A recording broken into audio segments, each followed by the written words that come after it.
والصلاة والسلام على سيد الأولين والآخرين أشرف الأنبياء والمرسلين خاتم النبيين رحمة للعالمين شفيع المذنبين المخاطب بطه وياسين مولى الثقلين إمام القبلتين جد الحسن والحسين أبي القاسم محمد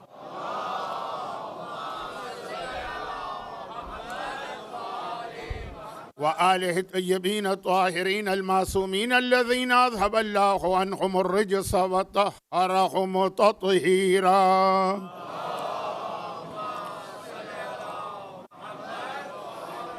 سيما على الإمام المنتظر والحجة الثاني يشرجل اللهم له الفرج ولعنة الله على أعدائهم أجمعين. أما بعد فقد قال الحكيم في كتابه الكريم بسم الله الرحمن الرحيم فالذين آمنوا به وعزروه ونصروه واتبعوا النور الذي أنزل معه أولئك هم المفلحون. وقال هو الذي بعث في الأميين رسولا منهم يتلو عليهم آياته ويزكيهم ويعلمهم الكتاب والحكمة. وقال لقد جاءكم من أنفسكم رسول عزيز عليه ما عنتم حريص عليكم بالمؤمنين رؤوف رحيم.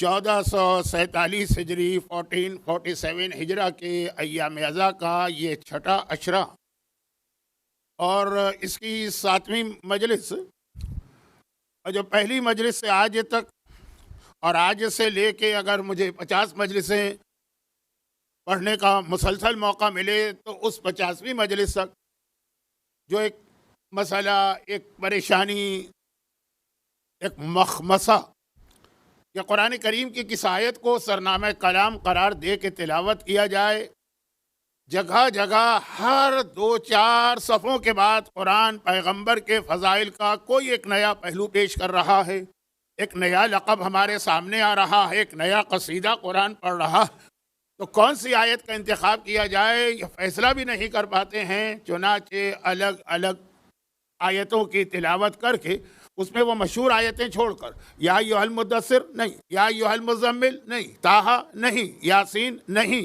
الیاسین نہیں، کہ وہ آیتیں تو بہت مشہور ہیں، ان کو چھوڑنے کے باوجود مسلسل پہلی مجلس سے پیغمبر کے مختلف القاب و فضائل قرآن کی الگ الگ آیتوں کی شکل میں آ رہے تھے۔ تو ابھی کل رات کی مجلس جو کل گزر گئی، وہاں پہ ہم پیغمبر کے یہ 4 القاب کو سورہ توبہ کی سیکنڈ لاسٹ آیت کی روشنی میں بیان کر رہے تھے۔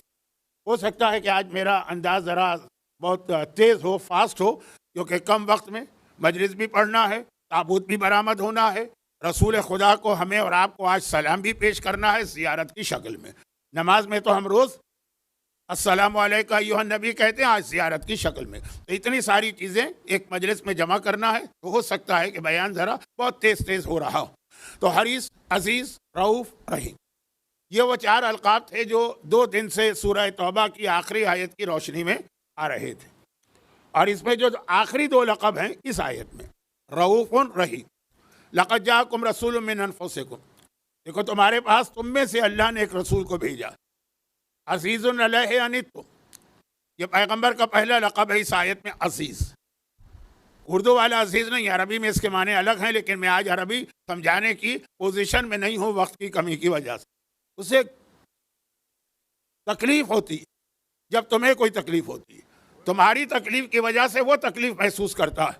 عزیز علیہ ما عنتم حریص علیکم، اور وہ تمہارے حوالے سے حریص ہے، اردو والا حریص نہیں، عربی والا حریص، جس کو سورہ شورى میں بھی اور سورہ طٰہٰ میں بھی قرآن کریم نے دوسرے انداز سے بیان کیا ہے، لیکن یہ باتیں انشاءاللہ کل پرسوں آ جائیں گی، آج نہیں۔ مختصر یہ کہ اے رسول، اگر یہ لوگ مسلمان نہیں ہو رہے تو کیا تم اپنے آپ کو مار دو گے؟ یہ قرآن کی سورہ شورى کی آیت کا جلدی سے میں نے ترجمہ کیا۔ یہ ہے حریص، پیغمبر اتنے بے چین و بےتاب تھے کہ لوگ آخر راہ حق پہ کیوں نہیں آ رہے۔ حریص، رؤوف رحیم، بالمؤمنین رؤوف رحیم، یہ رؤوف بھی ہے، یہ رحیم بھی ہے۔ اور یہ 2 وہ القاب ہیں جن میں سے تیسرا لقب ابھی تھوڑی دیر کے بعد، شاید سوا گھنٹے کے بعد آپ کی زبان پہ آ رہا ہوگا، جب آپ پیغمبر کی زیارت پڑھ رہے ہوں گے یا زیارت سن رہے ہوں گے۔ زیارت کا جملہ ہے، انک قد رؤفت بالمؤمنین غلظت علی الکافرین. اے اللہ کے رسول ہمارا سلام قبول کیجیے اور میں گواہی دیتا ہوں کہ رؤفت، آپ رؤوف تھے صاحبان ایمان کے لیے، غلظت علی الکافرین، اور انکار کرنے والے کافروں کے لیے آپ ہی انتہائی سخت تھے. اکثر میں ایک بات کہتا رہتا ہوں، اس 1447 ہجرہ کے عشرے میں بھی شروع میں یہ بات آئی تھی کہ ایک پلے صراط قیامت کا ہوتا ہے جس سے لوگ ڈرے جاتے ہیں، اور ایک پلے صراط ہماری زندگی میں روز پیش آتا ہے. یہ ہمارے عمل کے حوالے سے بھی ہے، یہ عقیدے کے حوالے سے بھی ہے، یہ فروع دین کے حوالے سے بھی ہے، یہ ہماری گھریلو زندگی کے حوالے سے بھی ہے، یہ عبادتوں کے حوالے سے بھی ہے. اللہ کا رسول نہ نرم ہے نہ سخت ہے. اگر اللہ کے رسول کو نرم ہی نرم سمجھ لیا تو یہ پلے صراط کا وہ ڈس بیلنس سیدھے طرف سے جہنم، اور اگر سخت ہی سخت سمجھ لیا تو یہ دوسرا پہلو کہ ادھر سے جہنم. رؤوف بالمؤمنین غلظت علی الکافرین. زیارت میں چونکہ یہ جملے پڑھیں گے آپ کے کان میں یہ دو لفظ رہیں تاکہ جب آپ وہاں تک پہنچے تو ایک دم متوجہ ہو جائیں کہ ہاں یہ تو قرآن کی آیت زیارت میں آ گئی. تو اب یہ 4 القاب اس آیت میں آئے ہیں، لیکن آج میں اس 5ویں لقب کو لے کے بات آگے بڑھا رہا ہوں. یہ 4 جو ہیں ان کا بھی بیان ہوگا. 5واں وہ لقب میں نے کیوں یہ 4 کو ایک طرف رکھ کے 5ویں کی جانب آپ کی توجہ مبذول کرائی، کیونکہ آج جمعے کا دن ہے. اختتام کو پہنچا، جمعہ ختم ہو گیا، اتنا مجھے بھی معلوم. لیکن بہرحال جمعے کا دن گزارا آپ نے، اور اس جمعے کے دن آپ نے اگر اسلام کے مستحب حکم پر عمل کیا، لازم تو نہیں تھا نا، مستحب تھا، اگر آپ نے عمل کیا جو میں نے شروع مجلس میں پچھلے جمعے کو یاد دلایا تھا، تو سورہ جمعہ کی تلاوت مغرب میں بھی کل آپ نے کی ہوگی، عشاء کی نماز میں بھی کل سورہ جمعہ کی تلاوت کی ہوگی، آج فجر میں بھی سورہ جمعہ کی تلاوت کی ہوگی، آج ظہر کے وقت بھی سورہ جمعہ کی تلاوت کی ہوگی، آج عصر میں بھی، یا اگر جماعت میں ہے تو سنی ہوگی. خیر جماعت میں تو امام کے لیے حکم ہے کہ اتنے لمبے لمبے سورہ نہ پڑھا کرو کہ جس سے نمازیوں کو زحمت و تکلیف ہو. یہ بھی پیغمبر ہی کا ایک حکم ہے نا. پیغمبر نے جب اس سے کہا کہ تم کیوں نہیں جاتے نماز جماعت میں، اس نے کہا یا رسول اللہ آپ کا مقرر کیا ہوا امام اتنی لمبی لمبی نماز پڑھاتا ہے، نہ ہمارے بدن میں اتنی طاقت ہے کہ ہم کھڑے رہ سکیں، اور نہ ہی ہمارے پاس اتنا ٹائم ہے. یہ بھی ایک مسئلہ ہے. دکان بند کر کے آتے ہیں، ہمیں نماز پڑھ کے واپس دکان میں جانا ہے. یہ باقاعدہ یہ واقعہ ہے سیرت رسول کا. پیغمبر نے اس کو نہیں ڈانٹا، اس کو ڈانٹنا چاہیے تھا. کیا تمہارے نزدیک نماز اتنی حقیر چیز ہے کہ ذرا سے جسمانی تکلیف برداشت کرنے کو تیار نہیں؟ کیا نماز تمہارے نزدیک اتنی حقیر چیز ہے کہ اگر 15 منٹ دیر سے دکان کھولو گے؟ اس کو نہیں ڈانٹا. ڈانٹا اس امام کو جسے پیغمبر نے ہی یمن میں بھیجا تھا. میں واقعے کو بہت مختصر کرنے کے لیے چیزیں چھوڑ گیا تھا، لیکن یہ بتانا اس لیے ضروری ہو گئے کہ کوئی یہ نہ کہے کہ امام تو خود رسول ہوتے تھے. مدینے میں رسول ہوتے تھے. جہاں کا واقعہ ہے وہاں پر پیغمبر کا مقرر کردہ، پیغمبر نے اس کو اپوائنٹ کیا تھا. اور یہ جو جب آ کے اس نے کمپلین کی کہ یا رسول اللہ کئی لوگ تو جماعت میں آتے نہیں، تو پھر یہ سارا واقعہ ہوا. تو میں تفصیل میں نہیں جانا چاہتا تھا، جانا پڑ گیا. پیغمبر کو اس مومن کو ڈانٹنا چاہیے تھا کہ نماز کی اہمیت کو سمجھو. اللہ کے رسول مدینے میں اپنے مٹی کے بنے ہوئے حجرے کی ذرا سی مرمت کر رہے ہیں. مدینے میں بارشیں ہوئیں. جب مدینے میں بارشیں ہوتی ہیں تو بہت زیادہ ہوتی ہیں، تو پیغمبر کے حجرے سارے کے سارے کچی مٹی کے بنے ہوئے تھے. بارش ختم ہونے کے بعد ضرورت پڑی، اس کے اندر کچھ ٹوٹ پھوٹ ہو گئی. تفصیلات کو چھوڑیے، الفاظ کو بھی چھوڑیے. تو پیغمبر خود کھڑے ہوئے اور اپنے گھر میں جہاں جہاں پہ kind تھی وہاں پہ وہ مٹی وٹی لے کے، سیمنٹ تو اس وقت ہوتی نہیں تھی، اس کو حجرے کو تعمیر کر رہے ہیں. ایک مسلمان وہاں سے گزر رہے تھے. مسلمان ان راستوں کو جہاں پہ پیغمبر کا حجرہ تھا وہ اس کو جو تھے ایوائڈ کرتے تھے، کیونکہ پیغمبر کا حجرہ ایک لائن تھی 8-10 حجروں کی جہاں پیغمبر کی بیویاں رہتی تھیں. خواتین کا آنا جانا، وہ بھی وہ خواتین جو پیغمبر کی بیویاں ہیں، ماں ہیں، تو مسلمان عام طور پہ نہیں، وہ کسی کام سے جا رہا ہے. یا رسول اللہ آپ یہ کام کر رہے ہیں، آپ یہ زحمت کر رہے ہیں، آپ چھوڑیے میں کروں گا. پیغمبر نے فرمایا کہ اللہ کی نگاہ میں سب سے بدترین انسان. اچھا اب یہ لفظ کئی حدیثوں میں آتا ہے سب سے بدترین، تو ایک لسٹ بنتی ہے کہ کن کن کو پیغمبر نے سب سے بدترین کہا. اور یہ جب لسٹ بنتی ہے نا تو ہم لوگوں کے لیے آسانی ہوتی ہے کہ کشرہ بن جاتا ہے کہ کون کون ہیں جنہیں پیغمبر نے سب سے بدترین کا لفظ کے ذریعے یاد کیا، اور اس کے مقابلے میں سب سے بہترین، جو ابھی 2 دن پہلے ایک حدیث آئی تھی کہ سب سے بہترین گھر کون سا ہے، جہاں شوہر اور بیوی خوشی اور اطمینان سے رہ رہے ہیں اور طلاق کا کنسیپٹ نہ ہو۔ سب سے بدترین گھر کہا ہے جہاں طلاق ہو۔ اب یہ جو لفظ طلاق آ گیا ہے، آپ کو یاد ہوگا جو لوگ پہلے دن سے آ رہے ہیں کہ میرا ایک وعدہ تھا اس پہ بات کروں گا، لیکن آج نہیں، یہ بات میں کل کروں گا۔ کل کی رات بھی مصائب کے اعتبار سے بہت اہم رات ہے، آقا حسن کے مصائب مجھے پڑھنا ہے، کل کی مجلس کو میں آقا حسن کے لیے مخصوص کرنے والا ہوں، تو بہت اہم ہے کل کی رات بھی۔ لیکن ابھی بات یہ کہ پیغمبر نے جو لفظ کہا سب سے بدترین، کبھی گھر، کون سا بدترین گھر ہے یہ بتایا، جس میں سے 1-2 چیزیں آپ کو زبانی یاد ہے۔ مثلا آپ کو یاد ہے کہ جس گھر میں کتا ہوتا ہے فرشتے نہیں آتے، پیغمبر نے اس کو بدترین گھر قرار دیا تھا۔ ایک طلاق اور سب سے بدترین انسان، ان میں پیغمبر نے کہا سب سے بدترین انسان وہ ہے جو اپنا بوجھ دوسروں پہ ڈال دیتا، اپنا کام جہاں تک ہو سکے اپنے ذاتی کام جو ہے وہ اپنے ہاتھ سے کرو، کسی اور پہ بوجھ نہ ڈالو۔ ہاں اگر کوئی ثواب میں شرکت کے لیے آنا چاہتا ہے، حضرت ابراہیم و اسماعیل کا واقعہ مرحوم علامہ رشید ترابی کی مجلس کے حوالے سے میں نے عرض کیا تھا کہ آپ ثواب میں شرکت کے لیے اس کے محتاج نہیں بننا، محتاج اللہ کے ہیں، اس کو وہ بھی ثواب میں شریک ہو تو شرکت ہو۔ یہ نہیں ہے کہ سارا بوجھ ڈال کے تم خود آرام سے بیٹھ کے کافی پی رہے۔ تو اللہ کے رسول سے اس نے کہا یا رسول اللہ آپ تشریف رکھیے، کام ہم کریں گے۔ پیغمبر نے کہا بدترین ہے وہ انسان۔ یہ سیرت رسول کے الگ الگ پہلو ہیں، اور سمجھدار کے لیے یہ عظمت رسول کے پہلو ہیں کہ اتنا عظیم پیغمبر، لیکن کہا کہ میں اپنا کام اپنے ہاتھ سے کرتا ہوں۔ تو یا رسول اللہ مجھے کم از کم ہیلپر اور مددگار کے طور پہ لے لیجئے تاکہ ثواب مل جائے۔ وہ آ جاؤ۔ اب اس نے پیغمبر کی مدد کر لی، جو گھر میں جہاں جہاں وہ ضرورت تھی مٹی لگانے کی اور اس کو، تو اس کے بعد وہ چلنے لگا۔ پیغمبر نے کہا تم نے میری مدد کی ہے تو بتاؤ میں تمہیں کس طریقے سے اس کا بدلہ دوں۔ یعنی وہ بدلہ میں نے کہا آج میرے الفاظ پہ زیادہ توجہ نہ دیجیے گا، وقت کی کمی کی وجہ سے میں ذرا بہت سی باتیں جلدی کر رہا ہوں۔ هل جزاء الاحسان الا الاحسان، من لم یشکر الناس لم یشکر اللہ۔ جو انسانوں کا شکریہ ادا نہیں کرتا ہے وہ کبھی اللہ کا شکر ادا کر ہی نہیں سکتا۔ تو پیغمبر نے کہا تم نے میری یہ پیغمبری کی حدیث سے پڑھی ہے۔ پیغمبر نے فرمایا کہ میں تمہیں کیا بدلہ دوں؟ کہا یا رسول اللہ میں دنیا کی کوئی چیز مجھے نہیں چاہیے، جنت، آپ جنت میں جانے میں میری مدد کریں، مجھے جنت میں پہنچا دیں۔ اس نے لفظ مدد نہیں کہا، اس نے کہا کہ مجھے جنت دلوائی۔ پیغمبر نے مالک جنت، حاکم جنت ہے، جنت ان کے بیٹوں کے لیے جنت ہے، سیدہ شباب اہل الجنہ ان کے بیٹے جنت کے جوانوں کے سردار ہیں، تو کل جن میں سے ایک بیٹے کا ذکر ہونے والا۔ لیکن پیغمبر نے کیا کہا؟ یہ نہیں فرمایا کہ چلو جنت میری ہے میں تمہیں دے رہا ہوں۔ دیکھیے جنت جن کی ہے نا وہ سب پیغمبر سے ریلیٹڈ ہے۔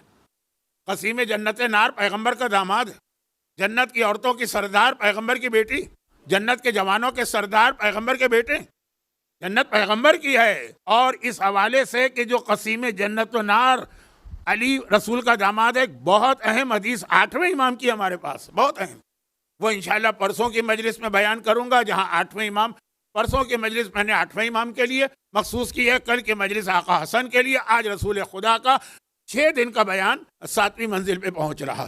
بہت سے لوگ آج نئے آئے ہوں گے تو ذرا وہ سمجھ جائیں کہ میرا مجالس کا تسلسل کس انداز سے۔ تو جنت ان کی، یہ نہیں کہا میں جنت دلواتا ہوں، کہا آئینونی، میں جنت ایک شرط پہ دلواؤں گا کہ جس طرح تم نے یہاں میری مدد کی ہے، میں تمہیں جنت میں لے جا رہا ہوں، تم وہاں میری مدد کرو، اپنے آپ کو جنت میں لے جانے میں میری مدد کرو۔ یا رسول اللہ جنت کے لیے وہاں تو میں کچھ کر ہی نہیں سکتا ہوں، وہاں تو انسان بے اختیار ہے، بولتی بند ہو جاتی ہے، زبان کے اوپر لگام چڑھ جاتی ہے۔ کہا نہیں، اپنی نمازیں باقاعدگی سے پڑھو تو جنت میں پہنچانے میں تمہاری مدد کروں گا۔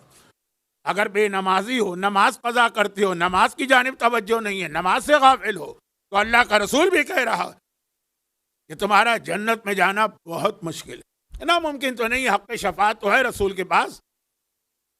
یہاں بھی ایک عجیب لفظ آتا ہے، عجیب لفظ آتا ہے۔ میں نے عرض کیا نا کہ ہمارے ملک پاکستان میں ایک زبان پنجابی بولی جاتی ہے، اور مجھے اس کے بعض الفاظ اتنے پسند ہیں کہ اگر میرے اختیار میں ہو تو میں وہ الفاظ لا کے اردو میں شامل کر دوں، کیونکہ یہاں کچھ ہندوستانی لوگ بھی آتے ہیں تو شاید وہ الفاظ، اس میں ایک لفظ ہے چس، مزہ آنا، کسی چیز کا مزہ آنا، مزہ آنا۔ اگر میں یہ لفظ غلط بول رہا ہوں، چس ہے یا چس ہے، زیر زبر پیش کی غلطی تو بعد میں بتائیے گا، لیکن بہرحال چس، فلاں چیز میں چس آ گیا۔ میں نے اپنے کانوں سے سنا ہے اور میں وہاں بیٹھا بھی تھا، لیکن امر بالمعروف کا موقع تھا نہیں، کیونکہ جب میں کہوں کہ میں فلاں غلط بات سن رہا تھا اور بیٹھا تھا تو آپ کہیں گے تو بولے کیوں نہیں آپ؟ ہر جگہ بولنا جو ہے وہ اسلام میں نہیں ہے، کہیں کہیں ایک نہیں، دو نہیں، 25 سال کی خاموشی بھی اختیار کرنا پڑتی ہے، تو وہ تو اسلام کا ایک بہت اچھا۔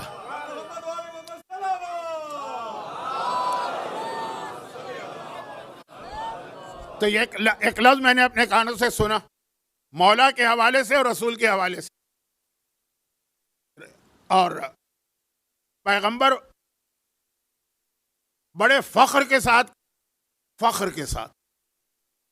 غرور نہیں، تکبر نہیں، فخر، یہ اعلان کیا کرتے تھے کہ کچھ چیزیں اللہ نے مجھے ایسی دی ہیں جو مجھ سے پہلے کسی نبی کو نہیں ملی ہے۔ پیغمبر 1,24,000 انبیاء میں شامل ہیں نا، سید و سردار ہیں ان کے، بلکہ بعض روایتوں میں ہے کہ ان کی پیشانی سے ٹپکنے والے پسینے کے قطرے سے ان کی تخلیق ہوئی ہے، لیکن ہیں اسی گروہ میں نا۔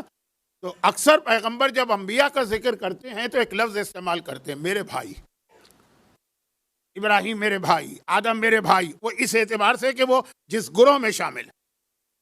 اب یہاں دو لفظ اور سن لیجئے، ایک ابھی آگے آنے والا ہے مجلس میں، ایک شاید آخری مجلس میں آئی یا 8ویں امام کی مجلس میں۔ پیغمبر انبیاء کو جب بات کرتے کہتے ہیں میرے بھائی آدم تھے، میرے بھائی موسیٰ تھے، میرے بھائی عیسیٰ تھے۔ بھائی اس اعتبار سے کہ 1,24,000 انبیاء ایک پوری ایک کیٹیگری بنتی۔ پھر پیغمبر نے آپ کو اپنا بھائی کہا ہے ایک خاص حوالے، آپ سے مطلب یہ نہیں کہیے کہ سارے مسلمان، نہیں، آخری زمانے کے مومن۔ وہ حدیث آئے گی 8ویں امام کی مجلس میں پرسوں یا آخری مجلس میں۔ اور ایک وہ لفظ ہے جہاں مولا نے کسی کو اپنا بھائی کہا، وہ آج کے مجلس میں آدھی مجلس کے بعد وہ چیز آئے گی۔ کافی چیزیں الجھ رہی ہیں، آدھی رہ رہی ہیں، تو میں ترتیب سے آگے بڑھتا ہوں۔ میرے بھائی، انبیاء کو پیغمبر یہ کہتے، اس میں پیغمبر کا جملہ ہے کہ کچھ چیزیں اللہ نے مجھے ایسی عطا کی جو کسی نبی مرسل کو بھی مجھ سے پہلے نہیں ملی، جو میرے بھائیوں میں 1,24,000 انبیاء میں کسی کو نہیں ملی۔ مثلا اس میں ایک بہت ہی مشہور حدیث ہے، جعلت لی الارض مسجدا و طہورا، اس خاص مجھے اللہ نے اس زمین کو میرے لیے طہارت کا ذریعہ بنایا اور سجدے کی جگہ۔ اس سے پہلے کہ انبیاء کو یہ اجازت نہیں تھی، یعنی نبی کو اجازت نہیں کا مطلب ہے اس کی امت۔ نماز پڑھنا ہے مسجد میں جاؤ، گھر میں نہیں پڑھ سکتے، بازار میں نہیں پڑھ سکتے، سفر میں گئے اور راستے میں نہیں پڑھ سکتے، صرف مسجد۔ ہر نماز کے بعد دوڑ کے جاؤ، اتنے آسانی سے اس زمانے میں مسجدیں بنتی بھی نہیں۔ جو علت الارض مسجدا و طہورا، مسجد، اور زمین کو میرے لیے طہارت کا ذریعہ بنایا ہے۔ تیمم پیغمبر کی امت کے لیے ہے، پانی ہے وضو کرنا، پانی نہیں ہے تیمم کر لو، تم پاک ہو جاؤ گے۔ یہ مسائل نہیں بتا رہا ہوں، یعنی اس کی تفصیل اگر کبھی پوچھنا ہو تو علماء سے پوچھے گا۔ میں کہہ رہا ہوں پیغمبر فخر کر رہے اس بات کے اوپر۔ اور یہاں ضمناً ایک بات میں عرض کر دوں، بہت چھوٹی سی بات، اور وہ یہ ہے کہ زمین نہ صرف یہ کہ پاک ہے بلکہ دوسروں کو پاک کرتی۔ بھائی جب کسی پہ غسل واجب ہوتا ہے کتنا نجس ہو جاتا ہے، خاص طور پہ مثلا ہر مہینے میں خواتین اور مرد حضرات بھی، اتنی بڑی نجاست مٹی سے تیمم کرنے سے دور ہو جاتی ہے، جو تیمم کے شرائط ہیں اور جو اس کا ٹائم ایک پیریڈ ہے، اتنی پاک۔ اور زمین پہ چلنے سے پیر اور جوتے کا تلا، وہ جو شرائط ہیں، مسائل نہیں بتا رہا ہوں، اس کے باوجود اشارہ کرنا، اتنی پاک و پاکیزہ ہے۔ لیکن کتنا جلال میں آ گئے تھے 8ویں امام۔ یہ حدیث مجھے پرسوں پڑھنا چاہیے تھی، جو 8ویں امام کی مجلس ہوگی 2 دن بعد، کیونکہ پرسوں کا لفظ غلط فہمی میں مبتلا کر سکتا ہے کہ شاید میں نے 2 دن پہلے پڑھا تھا، نہیں، 2 دن بعد۔ اور حیدرآباد کا کوئی مومن ہے تو پرسوں کا مطلب ہوتا ہے 5 سال پہلے۔ خیر، تو واپس آ جائیے کہ وہ پیغمبر زمین فخر کر رہے ہیں، فخر کہ اللہ نے زمین کو میرے لیے پاک پاکیزہ بنایا، ایسا کہ اس کے ذریعے سے دوسری نجاستیں دور ہوتی. میں 8ویں امام کتنے جلال میں آ گئے امام کا. اب یہ لفظ غصہ امام کے لیے ٹھیک نہیں, شان کے خلاف ہے, لیکن بچے سمجھ جائیں اس لیے کہہ رہا ہوں کہ غصے میں آ گئے جلال. جب اس آدمی نے آ کے کہا کہ مولا میری ایک کنیز ہے, اس کی عادت یہ کہ مٹی کھاتی. امام نے کہا اتنی حرام چیز وہ کھاتی, خبردار جا کے اس کو روکو, کہو کہ اللہ نے اس کو حرام قرار دیا. پاک ہے, پاکیزہ ہے, زمزم کا پانی پاک ہے, شوق سے پیتے ہیں, عام پانی سے وضو کرتے ہیں, کہا حرام. سوائے ایک مٹی کے, وہ ہے کربلا کی خاک شفا, اور اس میں بھی 2 شرطیں. نمبر 1 یہ ہے کہ وہ چنے کے دانے سے زیادہ نہ کھائی جائے. نمبر 2 یہ ہے کہ اس نیت سے کھائی جائے کہ شفا لینا. اگر بچے جو ہیں اس کے مزے کے لیے کھا رہے ہیں تو حرام ہے. اب بچے تو نابالغ ہیں, لیکن مسئلہ بتا رہا ہوں. سوال, کیا رسول خدا کی قبر کی مٹی ہمیں مل جائے کھا سکتے ہیں؟ حرام ہے. اب میں جو لفظ کہہ رہا ہوں وہ بعض لوگوں کے جذبات کو مجروح کرے گا, لیکن مسئلہ شرعی. کیا نجف اشرف میں مولا کائنات کی قبر کی مٹی مل جائے؟ کھانا حرام. نجس نہیں ہے نعوذ باللہ, میں نے پہلے اسی لیے تمہید باندھی. کیا شہزادی کونین کی قبر کی مٹی مل جائے؟ وہ ناممکن ہے. کیوں ناممکن ہے؟ اس لیے ناممکن ہے کہ پہلے شہزادی کی قبر پتہ چلے کہاں ہے, تو پھر یہ مسئلہ پیدا ہوگا نا.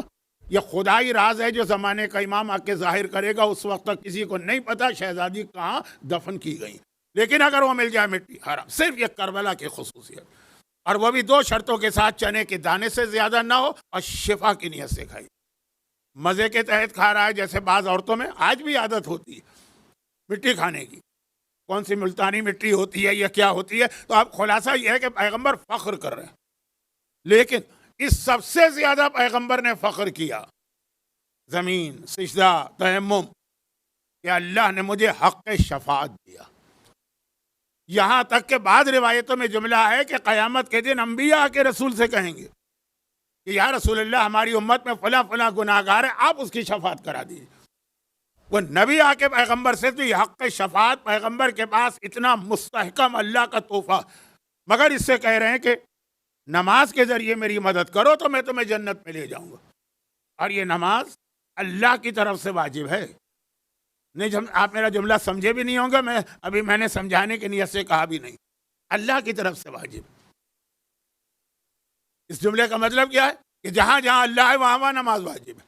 جہاں نہیں ہے اللہ, کیونکہ بھائی آپ جب کسی نظام میں ہوتے ہیں, جہاں وہ نظام چلتا ہے وہاں پہ وہ حکم ماننا ہے, جہاں وہ نظام نہیں ہے نہیں ماننا حکم. پاکستان کا قانون ہے, پاکستان میں رہیں گے ماننا, انگلینڈ میں چلے جائیں گے وہ قانون نہیں ماننا. تو نماز اللہ کا حکم. اب جہاں جہاں اللہ ہے وہاں وہاں نماز واجب ہے. یہ نہیں ہے کہ آپ شارجہ میں دبئی میں ہیں تو یہاں نماز کا ماحول ہے, نماز پڑھ لیں. پاکستان جاتے ہی پہلا کام یہ کریں گے کہ آپ اپنے نمازیں چھوڑ دیں گے. میں نے عورتوں کو تو دیکھا, یہاں تو پورا حجاب ہے اور عبا ہے اور جو کچھ ہے, لیکن ادھر کراچی پہ جہاز رکا, ادھر لاہور میں جہاز نے لینڈ کیا, ادھر اسلام آباد میں پہنچے, پہلا کام یہی کیا کہ وہ عبا پتہ نہیں کوئی ہینڈ بیگ وغیرہ اس میں چلی جاتی.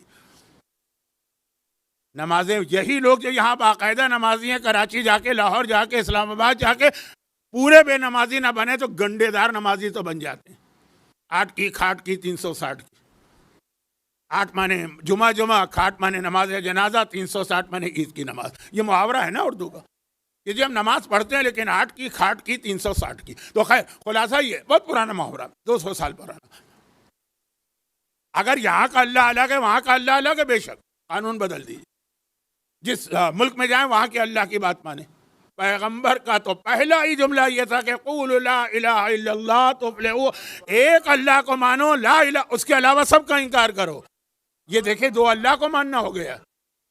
اگر آپ یہ سمجھے کہ وہاں آپ کو نمازے میں یا اجازت ہے یا چھوٹ ہے, خیر بات کہیں سے کہیں جا رہی ہے. حق شفاعت ہے میرے پاس, لیکن بے نمازی کے لیے میں استعمال نہیں کروں گا. توہین رسول نہ ہو, ورنہ میں یہ جملہ بھی کہہ دیتا کہ اللہ نے جو حق شفاعت دیا اس میں یہ کنڈیشن لگا دی کہ اے حبیب یہ بے نمازی کے لیے استعمال نہ کرنا. یہ کہاں ہے؟ یہ سورہ مدثر. سورہ مدثر پیغمبر کے نام سے شروع ہو رہا ہے. یا ایھا المدثر, اے چادر اوڑھنے والے کھڑے ہو جا. اور یہ کب یہ لفظ آیا چادر اوڑھنے والے؟ غار حرا میں جب پیغمبر پر پہلی وحی نازل ہوئی, وہاں سے سیدھے جناب خدیجہ کے گھر میں آتے ہیں. پیغمبر اپنے گھر میں نہیں رہتے تھے. پیغمبر کا کوئی گھر تھا؟ ہاں, جو پیغمبر کے والد عبداللہ کا گھر تھا. جس میں جناب آمنہ کا انتقال ہوا، باپ کے بعد بیٹے کو ملتا ہے، اور ایک ہی بیٹا تھا تو پورا گھر ان کا ہے، وارثوں میں تقسیم نہیں ہے۔ اپنے گھر میں نہیں رہتے، خدیجہ کے گھر میں رہتے ہیں نا، تو جب پہلی وحی آئی تو سیدھا خدیجہ کے گھر میں آئے، اور کیا کہا؟ دثرونی دثرونی زملونی زملون، مجھے چادر اڑاؤ، مجھے چادر اڑاؤ۔ دثرونی سے مدثر بنا، زملونی سے مزمل بنا۔ یہ دو پیغمبر کے القاب خدا نے، وہ جو پیغمبر کا جملہ۔ اچھا تھوڑا آگے آگے آ جائیے، شاید اس لیے بھی سلوات بھیجی گئی کہ اب لوگ بالکل وہاں ہیں، اگرچہ اوپر کا ہال بھی ہے لیکن سامنے سننے میں زیادہ مزہ آتا ہے۔ جہاں سے مجلس شروع ہوئی تھی، ثواب میں دوسروں کو بھی شریک کیجیے۔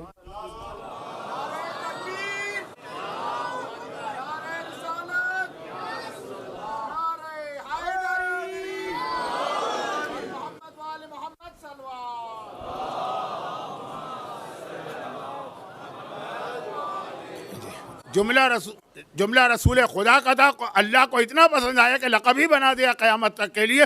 دثرونی سے مدثر، زملونی سے مزمل، دونوں کا مطلب ہے چادر چادر، تو چادر اڑاؤ۔ جناب خدیجہ اس وقت یہ سورہ مدثر نازل ہوا اور اس کی آیت آ گئی۔ وہ آیت بعد میں آئی ہے، پورا سورہ ایک ساتھ تو بہت کم نازل ہوئے، چھوٹے چھوٹے سورے ایک ساتھ آئے، باقی بڑے بڑے سورے ٹکڑوں میں آئے۔ فی جنات یتساءلون عن المجرمین ما سلککم فی سقر قالوا لم نک من المصلین۔ اچھا یہ بھی بتا دوں، نہج البلاغہ میں جائیے، مولا کا ایک خطبہ چھوٹا سا ہے، 4 لائنیں، 5 لائنیں نماز کے بارے میں۔ اب آپ کہیں گے نا کہ آج ہم کہاں آ کے پھنس گئے، صادق حسن کے بعد نماز سننے تو نہیں آئے تھے، مولا خطاب کرتے تو آپ بیٹھتے نا، یا وہاں بھی اٹھ کے چلے جاتے کہ بھئی ہم کہاں آ گئے۔ مولا کا خطبہ نماز کے بارے میں ہے، نہج البلاغہ میں آج جا کے چیک کر لیجیے گا، اس میں مولا نے یہی آیت کوٹ کی ہے جو ابھی میں نے تلاوت کی۔ فی جنات یتساءلون عن المجرمین، جنت میں مجرم جہنمیوں کو دیکھ کے سوال کر رہے ہوں گے، ما سلککم فی سقر، جہنم کے 7 ناموں میں ایک نام سقر، جہنم ہے، حطمہ ہے، حاویہ ہے، سقر، کیا چیز تمہیں جہنم میں لے کے آئی ہے؟ نمازیوں سے پوچھ رہے ہیں۔ مولا کہہ رہے ہیں کہ کیا تم نے جواب نہیں سنا؟ یہ جملہ مولا کا ہے، کیا تم نے جہنم والوں کا جواب نہیں سنا جب وہ کہیں گے قالوا لم نک من المصلین، ہم اس لیے جہنم میں آئے کہ ہم نمازی نہیں تھے۔ مولا مسجد کوفہ میں خطاب کر رہے ہیں کہ کیا تم نے جہنمیوں کا یہ جواب نہیں سنا کہ ہم اس لیے آئے ہیں کہ بے نمازی تھے۔ لیکن یہ میرا موضوع نماز نہیں ہے۔ آپ کہیں گے 15 منٹ پڑھ دیا نماز پہ، وہ کہہ رہے میرا موضوع ہے ہی نہیں نماز، لیکن ہے ہی نہیں میرا موضوع، یہ اللہ میری زبان پہ جاری کرا رہا ہے، میں تو کچھ اور ہی سوچ کے آیا تھا اور وہی ابھی پڑھوں گا بھی۔ لیکن اب سنیے، اب یہ جو آیت آئی نا، سورہ مدثر قرآن کریم کا دوسرا سورہ ہے نزول کے اعتبار سے۔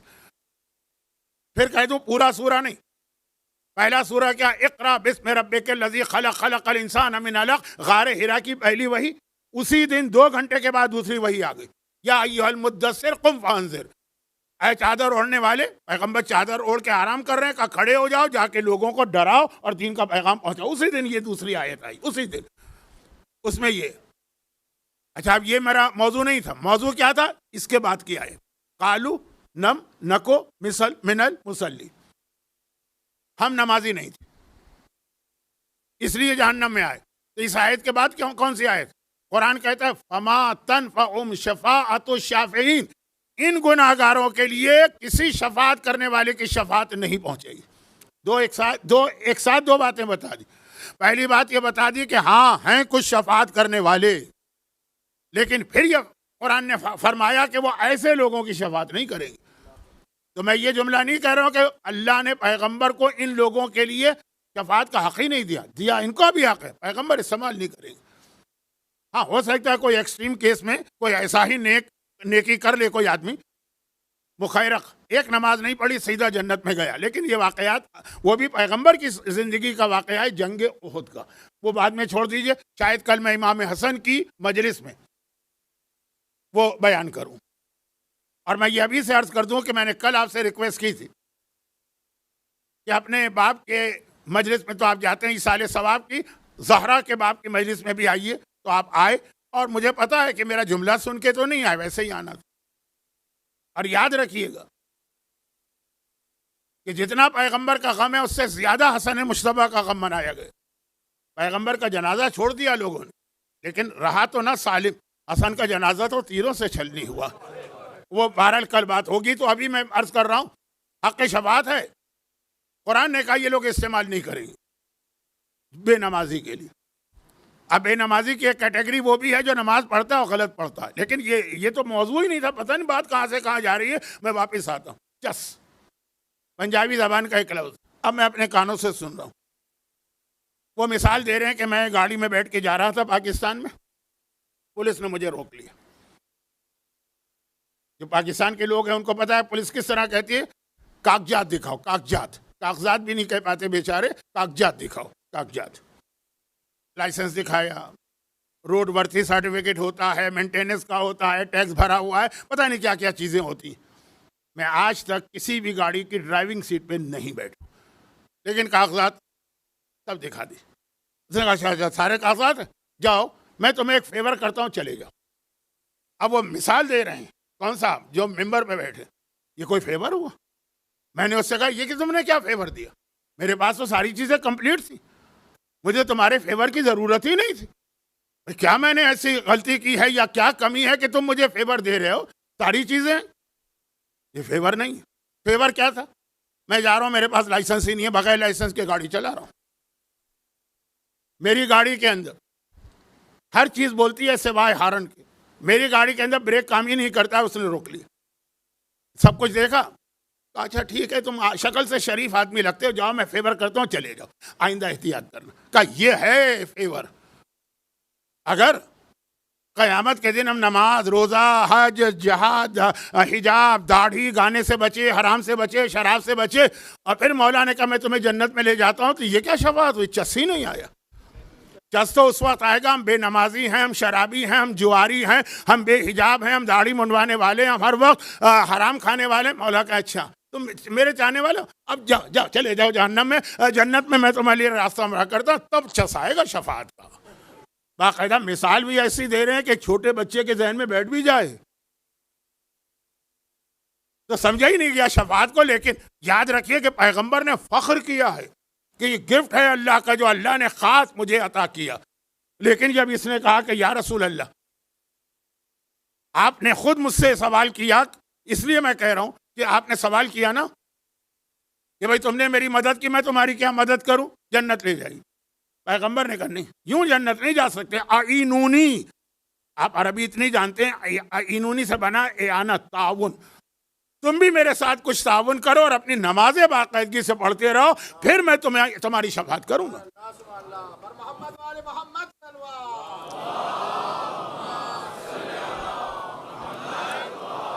اب آپ کو سمجھے آپ ابھی جو مجمع آیا وہ سمجھا ہی نہیں ہوگا بات کہاں سے کہاں چلی اور آپ یہی سمجھ رہے ہوں گے کہ آج مولانا نماز پہ پڑھ رہے ہیں. نہیں جو شروع میں بیٹھے تھے لوگ ان کے لیے ربط ملا دو. تو اب پیغمبر کو نماز جماعت کا واقعہ تھا. امام جماعت نے کمپلین کی نمازیوں کی اور نمازیوں نے کہا کہ یا رسول اللہ یہ تو ایک ایسا امام ہے کہ ہماری نماز ہمارے لیے تکلیف دہ بنا رہا ہے اس لیے ہم گھر میں پڑھ لیتے ہیں اس کے پیچھے نہیں پڑھتے. پیغمبر کو اس نمازی کو ٹوکنا چاہیے کہ نماز تمہاری نگاہ میں اتنی حقیر عبادت ہے کہ 10 منٹ زیادہ نہیں ٹائم نکال سکتے ہو. میں جملے دوبارہ نہیں دہرا رہا ہوں کیونکہ ٹائم نہیں. پیغمبر نے امام کو ٹوک. یہ صحیح تو کہہ رہا ہے. نماز پیغمبر کا ایک جملہ ہے ایک کتاب میں اس واقعے میں تم بغیر چھری کے لوگوں کو ذبح کر رہے ہو. ایسی نماز پڑھو کہ لوگ آرام سے اطمینان کے ساتھ آ بھی سکیں اور ان کے دوسرے کام بھی نہ روکیں. تو اللہ کا رسول اپنے کمزور ترین مومن کا اتنا خیال رکھتا ہے. یہ ہے میرا پہلا جملہ جو آپ ابھی تھوڑی دیر کے بعد آدھے گھنٹے کے بعد یا 40 منٹ کے بعد خود کہہ رہے ہوں گے. اشہد انک قد رؤفت بالمؤمنین. میں گواہی دیتا ہوں کہ صاحبان ایمان کے لیے آپ انتہائی نرم لیکن غلظت علی الکافرین. جہاں کافر کی بات آ جائے تو آپ سب سے زیادہ سخت ہیں. غلظت اردو میں بھی استعمال ہوتا ہے لیکن آج کل میں بہت ساری مجالس میں اشارے کرتا ہوں اردو عربی کو الگ الگ رکھیے گا. لفظ استعمال ہو جائے لیکن الگ الگ رکھیے گا. اردو میں غلظتہ سے غلیظ بنے یعنی کوئی گاڑی چیز نہیں سخت عربی میں. تو اب اللہ کا رسول پولے صراط دو مختلف صفتیں پیغمبر میں جمع ہو گئے. مہربان تو اتنے مہربان لیکن جہاں دین خدا کی بات آ جائے وہاں پہ اتنے سخت. اب آئیے اسی سختی کے حوالے سے 2 دن پہلے ان مومنین سے معذرت جو آج صرف رسول خدا کی محبت میں صف پہ آ کے بیٹھے ہیں اور اس امتحان سے گزر رہے ہیں کہ اتنی خشک مجلس ان کو سننے کو مل رہی ہے اور وہ برداشت کر رہے ہیں، لیکن آئے وہ رسول خدا کی محبت میں، مجھے معلوم آئے وہ شہزادی زہرا کو پرسہ دینے کے لیے ہیں، مجھے معلوم، لیکن زیادہ آج وقت نہیں لوں گا کیونکہ تابوت بھی برآمد ہونا ہے، زیارت بھی پڑھنا ہے، اور آپ کو معلوم ہے کہ ٹائم کے اندر یہاں پروگرام ختم کرنا ہوتے ہیں۔ تو اب یہ جملہ سن لیجیے کہ سخت، یہی رسول بہت سخت ہے۔ اب آ جائیے کہ زیارت میں تو ہم گواہی دیں گے کہ کافروں کے لیے سخت، لیکن صاحبان ایمان میں سے بھی بعض کے لیے سخت، اور وہ پرسوں رات کی مجلس میں میری سرنامے کی آیت تھی، انکا لعلی خلق عظیم، اے رسول تمہارا اخلاق بہترین۔ ہمارے یہاں کس کو کہتے ہیں خوش اخلاق؟ بڑے خوش اخلاق ثابت کون؟ ان کے سامنے حرام ہوتا رہے وہ چپ بیٹھے رہے، بولیں گے تو لوگ ناراض ہو جائیں گے۔ خوش اخلاقی کا طریقہ کیا ہے؟ بے حجاب عورت آ کے بیٹھ گیا ڈرائنگ روم میں، بہت سے گھروں میں آج بھی یہ ہوتا ہے۔ بہت سارے ایسے نامحرم ہیں جو ہمارے یہاں محرم کی کیٹیگری میں آ جاتے ہیں، یہ کزن ہے تو یہ پتہ نہیں دیور ہے، تو یہ پتہ نہیں جیٹ ہے، تو پتہ نہیں یہ کیا ہے، تو یہ کیا ہے، تو یہ دوست کا یہ شوہر کا دوست ہے کہ کیا۔ آ کے ڈرائنگ روم میں عورتیں بھی بیٹھ گئی، مرد بھی بیٹھ گئے۔ بھائی جیسے یاد رکھیے، ہیں اور جیسے ہیں میں زمین آسمان کا فرق ہے۔ ہیں اسلام میں جائز ہے، جیسے ہیں اسلام میں حرام۔ بھائی ہیں جائز ہے، بھائی جیسے ہیں حرام۔ اب یہ اس لفظ پہ ایک مجلس میں پڑھ چکا ہوں، فی الحال چھوڑ دیجئے۔ تو خلاصہ یہ کہ اللہ کے رسول اخلاق عظیم، ہمارے یہاں کیا ہوگا؟ ہاں کچھ نہ بولو، چلو اگر ناگوار بھی گزر رہا ہے نا تو دل میں ہی رکھو، کیا بولو کہ ناراض ہو جائے گی، وہ ہے تو کوئی خاتون یا خاندان کی یا جاننے والی۔ یہ ہے خوش اخلاقی۔ اسلام میں یہ ہے بدترین بد اخلاقی، جو اللہ کے بارے میں اتنا زیادہ ڈھیلا ڈھالا ہو جائے، اپنی ذرا سی توہین کر دیں تو بھائی وصیت کرتا ہے میں مر جاؤں تو میرے جنازے پہ میرے بھائی کو نہ آنے دینا۔ وہ سارا اخلاق چلا گیا جب اپنا کوئی پرسنل میٹر آ گئے۔ تو اب میں یہ ساری چیزیں بیان کر کے آپ کا وقت ضائع نہیں کرنا چاہتا، میں رسول کی سیرت کو ذہن میں رکھ رہا ہوں۔ پیغمبر کی زندگی میں ہمارے پاس کئی واقعات، مہمان آئے رسول کے پاس، مہمان کا ایک احترام ہے، پیغمبر ہی کی حدیث کہ 3 ایسے معاملات ہیں جس میں اللہ نے مومن اور کافر دونوں کا حق رکھا ہے، تم پر ذمہ داری ہے مومن اور کافر بھی ہو۔ 3، نمبر 1 والدین، مومن ہے تب بھی احترام کرو، کافر ہیں تب بھی احترام کرو، ان کا حق ادا کرو۔ نمبر 2 پڑوسی، مومن ہے تب بھی اس کا حق ادا کرنا ہے، اگر آپ کے پڑوس میں کوئی کافر رہتا ہے اس کا بھی حق۔ جس طرح مومن پڑوسی کو اذیت پہنچانا حرام ہے، اس طرح کافر پڑوسی کو بھی اذیت پہنچانا حرام۔ اور تیسرا ہے مہمان، اکرم الضیف ولو کان کافرا، بہت آسان عربی ہے، ضیف مہمان۔ تو اب پیغمبر کے بعد مہمان آ رہے ہیں، یہ ہم گناہگاروں کے لیے ہے، وہ تو اللہ کا رسول رحمت للعالمین بھی ہے، عالمین خالی مومنین نہیں، اور خلق عظیم بھی۔ پیغمبر نے منہ پھیر لیا۔ مشہور واقعات ہیں، سب جانتے ہیں، بچوں کے لیے پڑھ رہا ہوں، بچوں سنو۔ پہلا کون سا واقعہ؟ جب ایران کے بادشاہ نے پیغمبر کے حالات معلوم کرنے کے لیے اپنا ایک ڈیلیگیشن بھیجا، 2 آدمی آئے، پیغمبر کی خدمت میں پہنچے، مدینے میں سلام کیا۔ یہ وہ زمانہ تھا جب تک ایک مسئلہ شرعی نہیں آیا، مسجد میں کافروں کا داخلہ جائز ہے حرام ہے، وہ مسئلہ آیا ہی نہیں تھا، شروع زمانہ تھا۔ وہ جو میسج فلم کا آغاز ہوتا ہے نا، بہت ایک اہم اچھی فلم ہے کہ وہ ایران کا بادشاہ خط پھاڑ کے پھینک دیتا ہے رسول کا، اور پھر گورنر یمن کو، جس کے انڈر میں مدینہ مکہ بھی آتا ہے، لکھتا ہے کہ معلوم تو کرو یہ ہے کون آدمی جس نے ایسا خط لکھا مجھے۔ 2 آدمی ہے، پیغمبر کو سلام کیا، پیغمبر نے ان کو دیکھ کے منہ پھیر، وہ ادھر آ گئے، پیغمبر نے ادھر منہ پھیر لیا۔ بھائی پیغمبر کسی کو دیکھ کے ادھر ادھر منہ پھیر لیں، اس سے بڑی قیامت کیا؟ انہوں نے گھبرا کے کہا کہ آخر ہم کیا غلطی کر رہے ہیں؟ کوئی غلطی کر رہے ہیں؟ سمجھ گئے وہ سمجھدار ہے۔ کہا کہ تم داڑیاں شیو کر کے آئے ہو میرے سامنے، کس نے تمہیں اس کا حکم دیا؟ من امرا کما بہذا، کس نے تم دونوں کو، 2 تھے نا کما، امرانی ربی، ایک لفظ آتا ہے نا رب، ارباب، یعنی ہمارا بادشاہ حاکم، ہمارے بادشاہ ایران کے بادشاہ نے حکم دیا، کہا ولیکن امرانی ربی، لیکن میرا جو حکمران ہے، جو میرا رب ہے، اس نے حکم دیا داڑھی رکھو۔ اب آج کل فیشن میں بھی ہے داڑھی، نمبر ایک۔ نمبر دو، آج کل جس علاقے میں آپ ہیں عربوں میں ویسے ہی رواج ہے، لیکن اسٹل آپ کو ملیں گے یہاں بھی۔ تو پاکستان اور انڈیا کی حالت کیا ہوگی؟ کبھی داڑھی نہ منڈوانا بچوں، پیغمبر چہرہ پھیر لیتے رحمت للعالمین ہونے کے باوجود۔ کچھ لوگ کہتے ہیں مولانا داڑھی چبھتی بہت ہے۔ اس کا سیریس جواب تو ہے کہ رکھ لیجیے، چند دنوں میں بالکل نارمل ہو جائے گی، لیکن اس کا ایک اصلی جواب سنیے۔ مولا کا ایک خطبہ ہے جس کا میں نے شروع میں ذکر کیا، اس کا ایک ٹکڑا نہج البلاغہ میں بھی آیا۔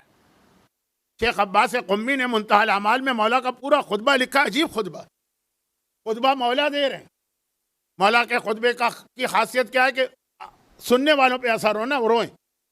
خطبہ مولا دے رہے ہیں، مولا خود رونے لگے، اور یہ جملہ اتنا روئے کہ مولا کی داڑھی ان کے آنسوؤں سے بھیگ گئی۔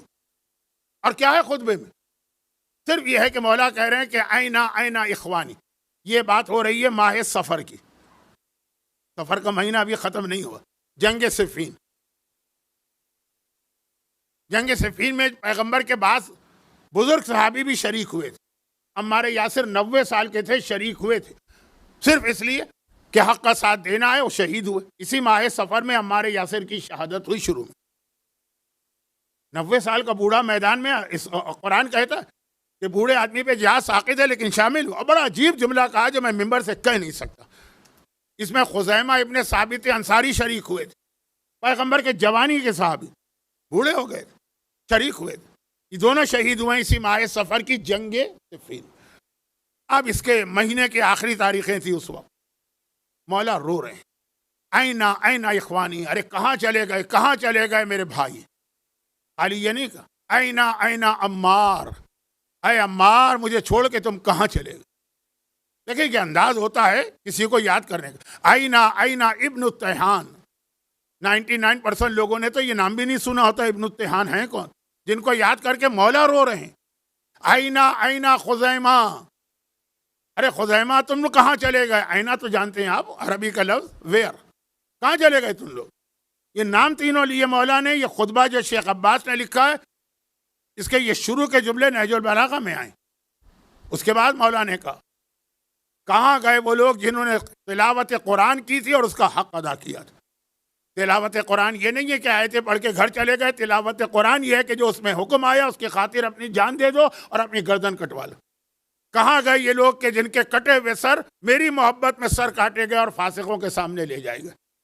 کل سر کٹنے کی ایک تاریخی روایت میں نے پڑھی تھی۔ تو آخر میں جب یہ دو جملے مولا نے کہے نا، کہاں گئے جنہوں نے حق محبت ادا کیا، جنہوں نے قرآن کا حق ادا کیا، تو مولا روئے، اتنا روئے کہ مولا کی داڑھی آنسوؤں سے بھیگ گئی۔ اب یہ جو 3 نام ہیں ان میں ایک نام ہے خزیمہ۔ سیرت رسول میں رہ رہا ہوں، باہر نہیں نکل رہا ہوں۔ خزیمہ کا ایک بہت ہی اہم واقعہ، خزیمہ ابن ثابت انصاری، آپ یاد کیجئے، ان کا ایک واقعہ میں بہت پڑھتا ہوں، آج کل نہیں پڑھ رہا ہوں کیونکہ لوگ کہتے ہیں مولانا تو وہی باتیں پڑھے جا رہے ہیں، کچھ نئی بات ہے ہی نہیں۔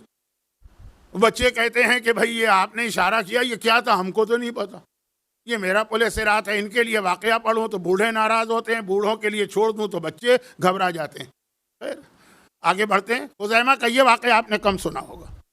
یہ وہ ہیں جن کا گھوڑے والا واقعہ ہے۔ پیغمبر نے گھوڑا خریدا، وہ دکاندار مکر گیا، انہوں نے آ کے گواہی دی، پیغمبر نے کہا انت ذو الشہادتین، آج سے لے کے قیامت تک تم ایک ہو لیکن ہمیشہ تمہاری گواہی 2 کے برابر مانی جائے گی۔ اعلان کر دیا، ہر مسئلے میں اسلام 2 گواہ مانگتا ہے، اگر خزیمہ کسی مسئلے میں گواہی دے یہ ایک کہیں کافی۔ ذو الشہادتین ان کا لقب ہے، ذو الشہادتین۔ بہت دلچسپ واقعہ ہے، بڑا دل پہ اثر کرنے والا، لیکن مسئلہ یہ ہے کہ جو اصل واقعہ مجھے بیان کرنا ہے وہ پہلے سن لیجیے۔ یہ واقعہ کل بھی آ سکتا ہے، یہ واقعہ پرسوں بھی آ سکتا ہے۔ اصل واقعہ، پیغمبر ایک غزوے کے لیے چلے، غزوہ ذات الرقا، جنگ کے لیے، غزوہ مانے جنگ، غزوے کے لیے چلے، لشکر لے کے گئے۔ اب جس قبیلے پہ گئے وہ قبیلہ جو تھا وہ فرار ہو گیا، نکل گیا، بھاگ گیا۔ ان کے ہاں پہاڑ تھے ان کے قریب، وہ پہاڑ میں جا کے چھپ گئے، جنگ نہیں ہوئی۔ یہ خود ایک دلچسپ واقعہ ہے کہ یہ جنگ پیغمبر کیوں کرنے گئے تھے، وہ ایک الگ واقعہ ہے، لیکن بہرحال اس میں اصل چیز ایک ہے، لیکن ضمناً چھوٹی سی بات عرض کر دوں۔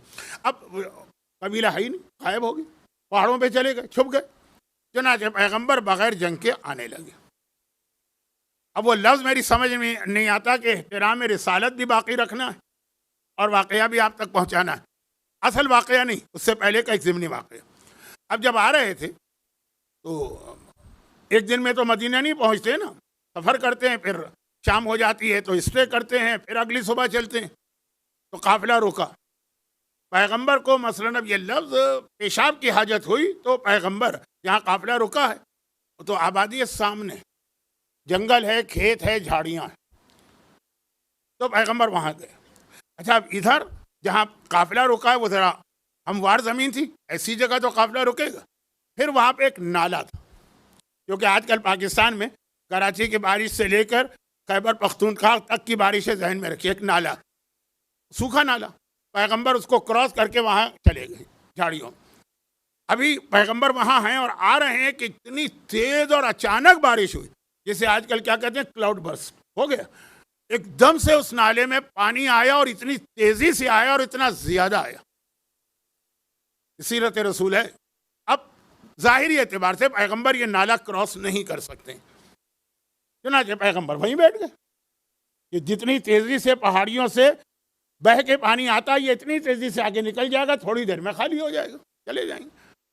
اب وہ قبیلہ جو اوپر پہاڑوں پر ہے چھپ کے دیکھ رہا ہے، اس کے سردار نے دیکھا کہ بہترین موقع ہے، محمد اکیلے ہیں۔ اس وقت تو ہم اس لیے بھاگے تھے کہ پوری فوج تھی نا، اکیلے، اب بیچ میں یہ پہاڑی نالا، تیز پانی آ رہا ہے، ان کی فوج ان کی مدد نہیں کر سکتی، میں جا رہا ہوں، اگر یہ موقع میں نے مس کر دیا تو مجھ پر لعنت ہو۔ وہ یہ جملہ کہہ رہا ہے، تلوار لے کے پیغمبر کے سامنے آیا، سینہ تان کر اے محمد، اس کا لفظ ہے تو کہہ رہا ہوں، ورنہ اس بدتمیزی سے ہم لوگ تو نام نہیں لے سکتے۔ آج تمہیں کون بچائے گا؟ تلوار میرے ہاتھ میں، تم اکیلے ہو، بغیر تلوار کے ہو، کوئی ساتھی بھی نہیں۔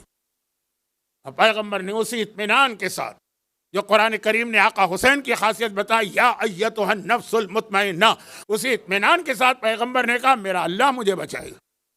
یعنی اب تک جو مجھے بچاتا آیا ہے تو میری فوج بچائی، میرے ساتھیوں نے بچائے، وہی اس وقت بھی اللہ نے بچایا ہے۔ اتنے جلال سے پیغمبر نے کہا کہ وہ کافر کا پورا جسم کانپ اٹھا، تلوار اس کے ہاتھ سے گر پڑی، پیغمبر نے تلوار اٹھا لی اور اس کے سر پہ تلوار لے کے کھڑے ہو گئے، اب بچا، اب بتا تجھے کون میرے ہاتھ سے بچائے گا؟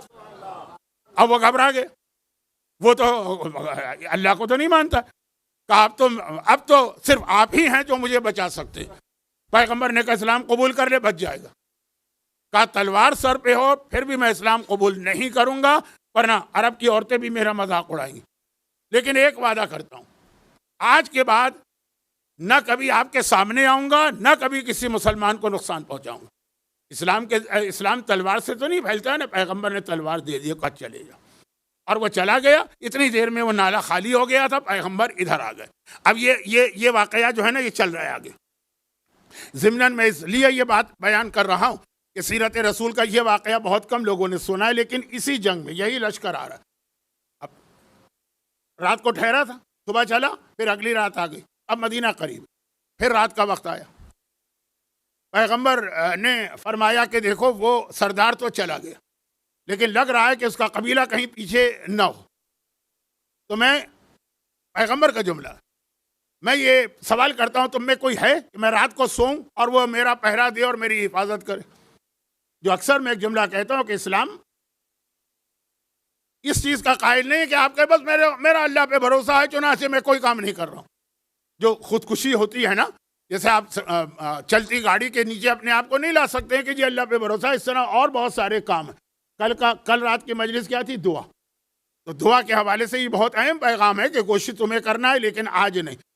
8ویں امام کا جب تذکرہ ہوگا تو اس میں دعا بہت اہم بنے گی، تو وہ انشاءاللہ پرسوں رات کو آپ میں سے جو 8ویں امام کے مصائب اور حالات سننا چاہیں تو پرسوں ضرور آئیے گا۔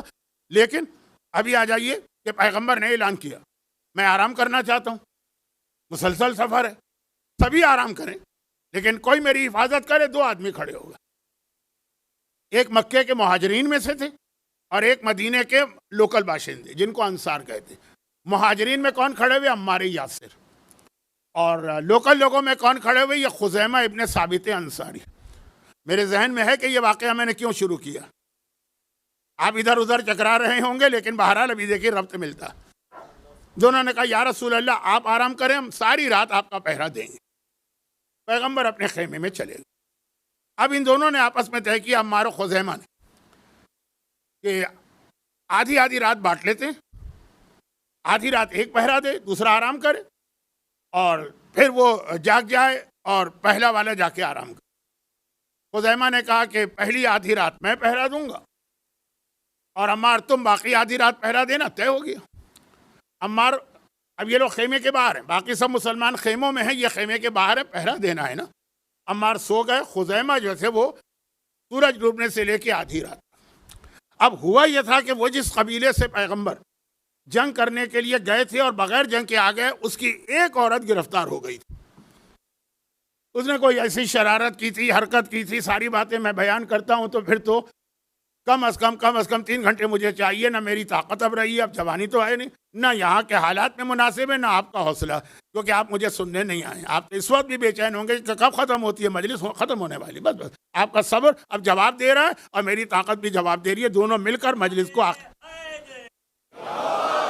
اب ایک عورت گرفتار ہو گئی۔ اب یہ نہیں بتا رہا ہوں کیسے، کسی کو پیغمبر نے نہیں گرفتار کیا، یہ عورت کیوں گرفتار ہو، بہرحال اس کو لے کے آ رہے۔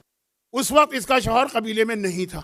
جب وہ آیا، اس کو پتہ چلا، ارے تمہاری بیوی تو قید ہو کے چلی گئی۔ آج بہت سے شوہر کہتے ہیں الحمدللہ، شکر ہے خدا کا جان چھوٹی، یہ اسلام نہیں ہے، یہ خیر، وہ کافر ہے، کہہ رہے ہیں میری غیرت کی بات ہے، میں اپنی بیوی کو چھوڑا کے لاؤں گا۔ وہ لشکر اسلام کے پیچھے پیچھے آ رہا۔ اب رات کا وقت ہے، پیغمبر خیمے میں ہے۔ اس نے یہ سوچا کہ میں پیغمبر کے خیمے میں جا کے پیغمبر کو مجبور کروں گا کہ میری بیوی کو رہا کرے۔ اب وہ کیا، کس طرح تلوار سر پہ رکھے گا، کیا کرے گا، وہ چھوڑ دیجئے، یہ تفصیلات کی ضرورت نہیں۔ وہ آیا، جب وہ آیا تو اس نے دیکھا کہ پیغمبر کے خیمے کے باہر یہ صحابی خزیمہ ابن ثابت انصاری، اب ان کا نام کوئی نہیں لکھتا کتابوں میں، ذو الشہادتین لکھتے ہیں ان کا ٹائٹل، یہ پہرا دے رہے ہیں، لیکن بظاہر کوئی خطرہ محسوس نہیں ہو رہا تھا۔ چنانچہ انہوں نے کہا پہرا بھی دے دوں، ثواب بھی لے لوں۔ انہوں نے رات کی نمازیں شروع کر دی۔ ہم اور آپ ہوتے تو اسمارٹ فون نکال لیتے، واٹس ایپ کے میسیجز چیک کرنے لگتے، آئی ٹیون پہ چلے جاتے، گانے وانے شروع ہو جاتے ہیں، ٹائم پاس کرنا ہے نا۔ انہوں نے کہا کہ ڈبل ثواب ہو، پیغمبر کی حفاظت بھی ہو جائے، نماز بھی ہو جائے، نماز شروع کر لی۔ اب نماز شروع کی۔ ابھی اسلام کا شروع زمانہ ہے، پوری شریعت نہیں ہے۔ جو مسئلہ یہ بچہ جانتا ہے نا، وہ بھی ابھی سامنے نہیں آیا تھا۔ وہ سنیے، اس نے دیکھا کہ ایک آدمی ہے خالی، چنانچہ اس نے کمان میں تیر لگا کے تیر پھینکا۔ یہ میدان جنگ سے آ رہے تھے تو لباس بھی ان کا خاصا موٹا تھا اور وہ اتنا ماہر تیر انداز بھی نہیں تھا۔ یہ اس وقت قرآن کے سورہ کہف کی تلاوت کر رہے تھے نماز میں، لمبا سورہ، کئی بار میں حوالہ دے چکا ہوں اسی اشرے میں کہ آقا حسین کے کٹے سر نے یہ سورہ بازار کوفہ میں تلاوت کیا تھا، پورا نہیں، 5 آیت، یہ پورا سورہ پڑھ رہے ہیں نماز میں۔ اب یہ سورہ پڑھ رہے ہیں، تیر چلایا، ان کے جسم میں تیر لگا۔ حالت نماز میں انہوں نے تیر کھینچ کے نکالا، نماز کنٹینیو کی، رکوع میں گئے۔ اس نے دوسرا تیر پھینکا جو رکوع میں تھے، یہ تیر لگ گئے۔ انہوں نے رکوع کمپلیٹ کر کے تیر نکال کے پھینکا، سجدے میں گئے۔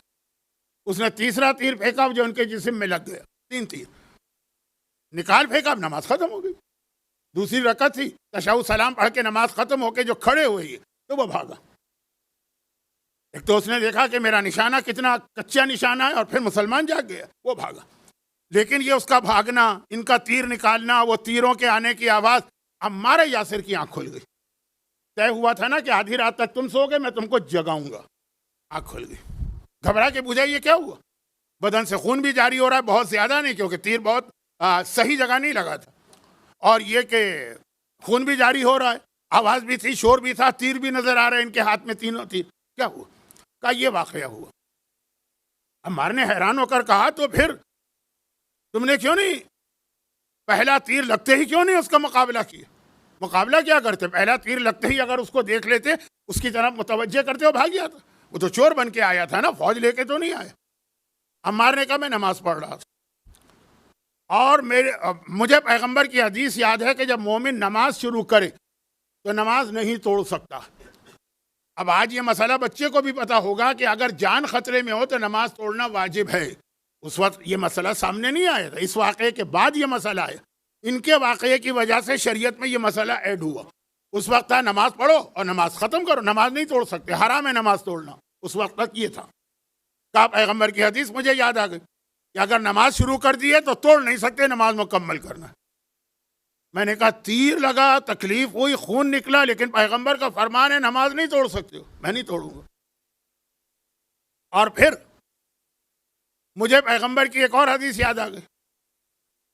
عمار نے کہا اچھا نماز نہیں توڑتے، میں تو تمہارے قریب تھا نا، جھنجھوڑ دیتے، اگر کوئی چیز قریب تھی تو میرے اوپر وہ پھینک دیتے تاکہ میری آنکھ کھل جائے۔ کہا کہ مجھے پیغمبر کی دوسری حدیث یاد آ جائے کہ جب تک کہ انتہائی ضرورت نہ ہو کسی مومن کو ذرا سی بھی تکلیف نہ دو۔ میں نے کہا تم نیند کے عالم میں ہو، تمہاری نیند کو میں کیوں خراب کروں جبکہ میں ان تیروں کو برداشت کر سکتا ہوں۔ میں نے کہا میں تیر برداشت کر لوں گا لیکن تمہاری نیند خراب نہیں کروں گا کیونکہ ابھی انتہائی شدید ضرورت نہیں۔ ہاں اگر وہ پیغمبر کے خیمے میں داخل ہو جاتا تو میں تمہیں بلاتا۔ ایک طرف نماز کیوں نہیں توڑی؟ ہم اور آپ تو چھوٹی چھوٹی باتوں میں نماز توڑتے ہیں۔ میں نے ایسا بھی دیکھا ہے، میں مذاق کی بات نہیں کر رہا ہوں، نماز پڑھ رہا ہے وہ آدمی، ٹی وی سے شور ہوا چھکا چھکا چھکا، ہی نماز توڑ کے بھاگا، بھائی کس نے چھکا مار دیا، کون سی بال تھی، کیا ہو رہا ہے؟ یہ نماز تو پھر پڑھ لیں گے نا، یہ چھکا دیکھنا ابھی ایکشن ری پلے بھی آ جائے گا مسئلہ۔ خیر یہ ساری چیزیں مجھے پتہ ہی نہیں کہ ایکشن ری پلے کسے کہتے ہیں، یہ جو آپ سے سنا ہے نا، کچھ چیزیں میں آپ کو سنا رہا ہوں، کچھ آپ مجھے سناتے ہیں۔ تو خیر تیر لگ رہے ہیں، نماز نہیں توڑوں کیونکہ پیغمبر کی حدیث سے یہاں تک میں نے سنی ہے، آگے والا تو مسئلہ آیا ہی نہیں تھا، اور تمہاری نیند بھی خراب نہیں کروں گا کیونکہ حق مومن بھی ہے۔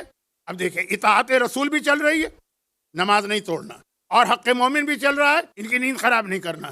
وہ تیر کھا کے اپنی نماز نہ توڑے، یہ مومن کہے یہ بال بہت چبھتے ہیں اس لیے میں داڑھی نہیں رکھ رہا ہوں۔ وہ ہے پیغمبر کا سچ،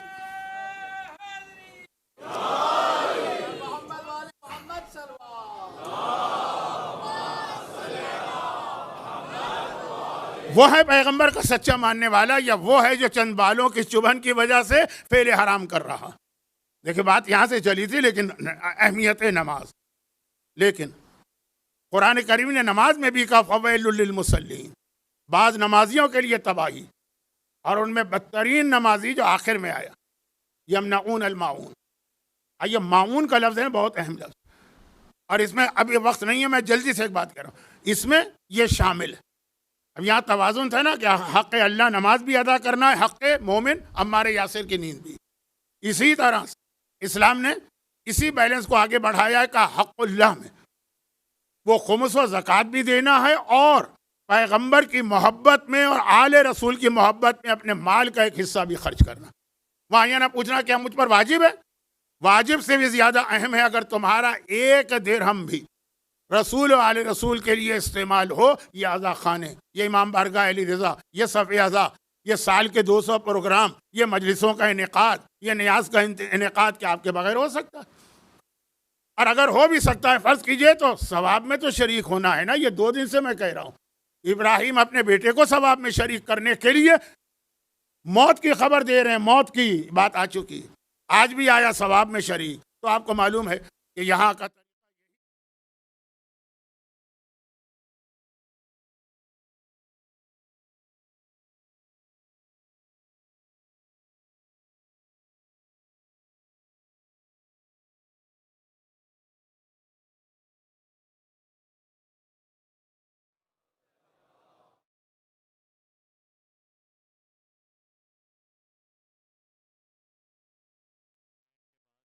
شبیہ تابوت کی برآمدگی ہوگی، ماتم اور پھر مخصوص زیارت کی تلاوت کی جائے گی، لہٰذا آپ سے آخر پروگرام تک شرکت کی گزارش کی جاتی ہے۔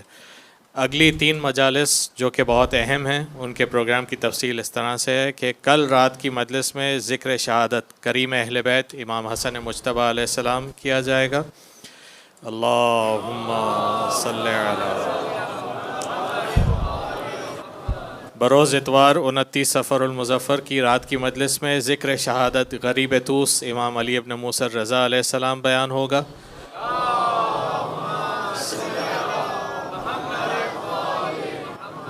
اور بروز پیر کی مجلس اس عشر سادس کی آخری مجلس ہوگی، اور اس مجلس میں قبلہ محترم اہل حرم کی مدینہ میں واپسی بیان کریں گے ان تمام مجالس میں آپ سب سے پابندی وقت کے ساتھ شرکت کی گزارش کی جاتی ہے۔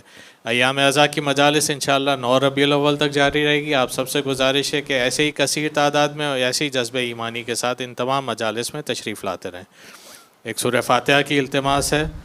کل ارواح المومنین والمومنات بالخصوص مرحوم میر اسد علی، مرحوم عباس مرزا، مرحوم میر رضا علی، مرحوم میر امجد علی، مرحوم عاشق حسین نور محمد تھارادرا فیملی، مکنوجیہ فیملی اور سناسرا فیملی کے مرحومین، ان تمام مومنین و مومنات کے مرحومین جنہوں نے یکم محرم الحرام سے آج تک مالی تعاون کیا ہے، آپ کے مرحومین، مرحوم علماء، مجتہدین، شہداء اسلام، امام بارگاہ کے والنٹیئرز کے مرحومین، امام بارگاہ کے مرحوم والنٹیئرز، بالخصوص اس امام بارگاہ کے بانی مرحوم صابر حسین علی محمد اور ان کے اہل خاندان، اور ان مرحومین کو یاد کرتے ہوئے جن کے لیے کوئی سورہ فاتحہ پڑھنے والا نہیں ہے، رحم اللہ من قرأ الفاتحہ۔ بسم اللہ بسم اللہ الحمد للہ الرحمن الرحیم ایاک نعبد صراط الذین انعمت علیہم غیر المغضوب علیہم ولا الضالین۔ بر محمد و آل محمد صلوات۔